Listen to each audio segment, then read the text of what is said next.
welcome back from the previous video. Welcome back to this channel. If you're new, a first time guest to this channel, please subscribe. And if you are one of my strong family, the family that keeps coming back, I'm really grateful for your support, for you always coming back. Please like this video, like the content that you watch, share it, it does support the channel. So today we're going to be talking about emergency fund. In the previous video we talked about financial planning. We mentioned the 3 steps to having a proper financial plan, and because of that reason, because we talked about financial planning, we need to go down that road of how do I actually plan for my finances. So today we're going to be looking at emergency funds. So I know you're thinking, what are emergency funds? So emergency fund is usually money that you have saved to cover unexpected or sudden financial strains that go beyond your typical day-to-day expenses. So for example, if your day-to-day expenses are rent, food, probably paying for education, so what are those things that are sudden? What are those things that are always unexpected? What are those events that are unexpected? So you need to first of all define what an emergency for you is. For me, an emergency could be getting ill.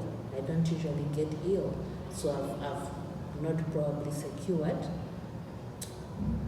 for health insurance. So if I've not secured myself for health insurance, what's my backup plan? What's that emergency? So we're talking about the emergency fund, the money that you put aside to cover you from that sudden happening. And one thing about emergency funds is that they're meant to protect you now in the present, not in the future. So an emergency fund is not an investment. I need to also correct that before we start. An emergency fund is not an investment. It's money that you have saved up to help in case of anything. For example, we've gone through the pandemic. We know the effects of the pandemic. For people that had saved money enough to cover them a certain period of time, were able to go through the pandemic with no great effects happening in their lives. Whereas some that were not well prepared, the pandemic left them in a much different place. So today I try to simplify all the things. So I'm just making only 3 steps to having an emergency fund, a working emergency fund for you. So step number 1 is how much should you save for an emergency fund? So my advice would be create a list of all your expenses at a bare minimum. What are those expenses that you need to spend on? For example, say if you lost your job right now, what are those things that you need to have in place for you to still continue living? So for example, you could need rent, you might need food while you're out of a job as you're looking for another. So emergency fund is supposed to help you cover that kind of gap. So list the things that you need, the basic things that are absolutely necessary for you to have, and the total value of those items you would have to multiply it by the number of months you would like to create an emergency fund for. The most advisable period is have at least a 3 to 6 months buffer for your expenses. Some say a year, so it depends on you as an individual. What do you think is okay? How long do you think you need to have probably another job? How long do you think, if you were bedridden, how long would you need treatment to get back to the normal you? So that's when you figured out that period. So the total that you had earlier from the list times that period let's go with 6 months, the basic, at least it's half a year. So let's say I've added up my total. I have rent 400,000. I have Ugandan shillings, please. If you're watching from any other country, I'm referring to Ugandan shillings for context, being that I come from Uganda. So let's say rent 400,000. Let's say you would need food about 250,000. Let's say what else would be really necessary. Let's say utilities. So you list all those things down, have a total, then multiply that total by the 6 months that you're covering for the emergency fund. So those 6 months, that figure that you will get after multiplying by the 6 months is our target emergency fund. That's the figure we are ultimately looking up to. That's the goal. So then you need to break it down. How much do I need to save, or in how long should I have that goal? Do I want to have my emergency fund 6 months of my expenses within a year? Then I would have to break down that amount to a monthly basis. How much should I put towards the emergency fund? If I need to have it within a period of 2 years, what do I need to do? That's the whole point. So then after we've done that, we go to what we call step number 2. So step number 2, when you've listed all those items, now your present life, the things you're spending on, then you need to review that budget that you've been following, review that very list that you've made, what is really necessary on that list, cut back on everything. Make sure that you're very mindful on the things that you spend on. You're very mindful on where your money goes. For example, you could be a sweet tooth like me. If I were to save for an emergency fund, I'd look at how many times do I do ice cream, how many times do I do sweets. So cut all those things down, and then you'll be able to save that money towards the emergency fund. So the other example I can give, or something else that I can share, would be you could look for that habit that you really spend a lot of money on, and then give yourself a challenge to not incur that cost, probably for a space of 1 month. Let's say I like going out, I like shopping.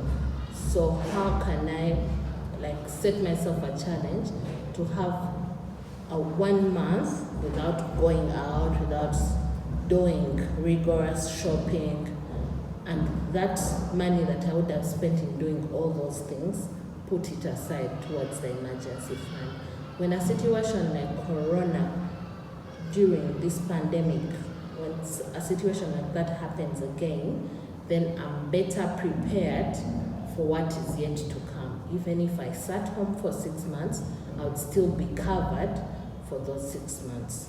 So step number 3, before I go to step number 3, the other way that you can reach that goal is you can start side hustles, start side sources of income. As much as you may work for an 8 to 5 job, there are different things that you can do that you're very interested in that can generate a source of income, that can continue to bring in income.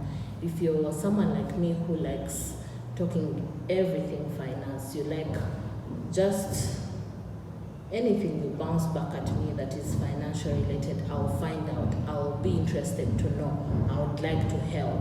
So I usually take on friends and a few people that refer my work to others, and they come and do consultation and I work with them, more like a finance coach. So that becomes my side source of income. So what is your side source of income? What's the thing that you're very interested in, the thing that you think that you like, that will give you more money? Start from there, and then you will have more to save towards the emergency fund. So step number 3 is where do you keep your fund? So usually we tend to take emergency funds as investments. No, they are not. So an emergency fund cannot be an investment. That's one thing that we need to get out of the air. And then an emergency fund needs to be liquid. So you cannot say that my emergency fund is in buying a plot of land. I bought a plot of land in Nadia and that's my emergency fund. That's my backup plan. If I got sick, I would sell the land and then take myself to probably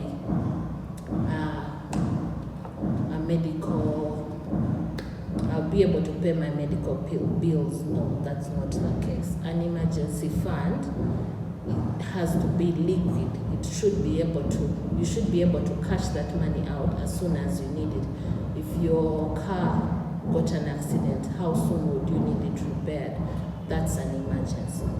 So it has to be as liquid as possible. In this case, I would advise that you can have your money saved up in money markets. That's unit trust. You could save in unit trusts. In Uganda, we have what we call the unit trust fund. It's usually common with Britam and UAP. If in case you're in Uganda, you could check out those two. Go find out what are the rates they're giving, what are the benefits for you as an individual, and then from there you can keep saving, building up your emergency fund. The more you build it up, as you're earning interest, as you're saving for that emergency. Of course, the interest that you earn is not that much, but it's better than it sitting in a bank and doing nothing. So an emergency fund is usually as if insurance, but in this case, you're the one who has the power towards the money, and it's very liquid.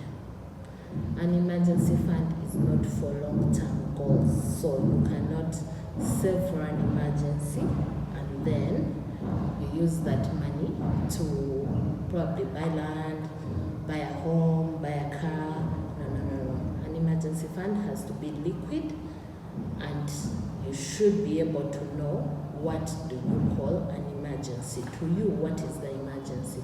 Have that prioritized so that you're not using the money for the wrong reasons. Thank you very much for staying till this end. Please don't forget, if you don't have an emergency fund, it's high time you treated saving for one as an emergency.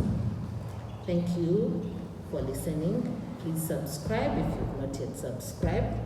Share this video if you like the content, and please leave a thumbs up. It helps boost this video. Thank you so much. Bye bye.